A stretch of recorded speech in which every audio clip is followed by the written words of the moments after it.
আজকে হলো 12 জুলাই আর আজকে নিয়ে আমার দ্বিতীয় দিনের ব্লগ। আনফর্চুনেটলি আমি অসুস্থ আর এখন বাজে সকাল 7:30 আর আমি বের হচ্ছে আমার ক্লাসের জন্য, কারণ ক্লাস ইজ ইম্পর্টেন্ট। লাইফে ফার্স্ট টাইম আমার জ্বর ঠোসা বের হয়েছে, a new experience. Anyways, চলো রেডি হই।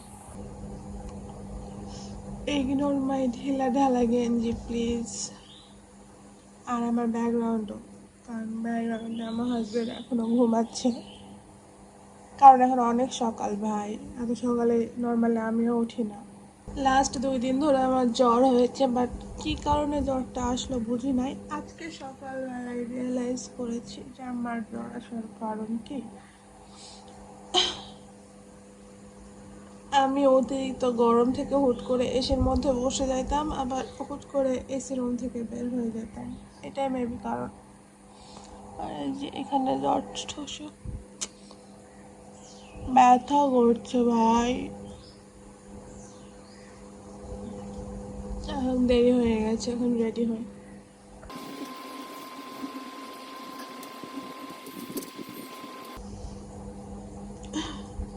আমার আজকে আসতে অনেক বেশি লেটও হবে, তো অনেকক্ষণের জন্য রেডি হওয়া লাগবে। যদিও বাইরে সান নাই, তবুও সান প্রোটেক্টিভ।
$2,000 years later.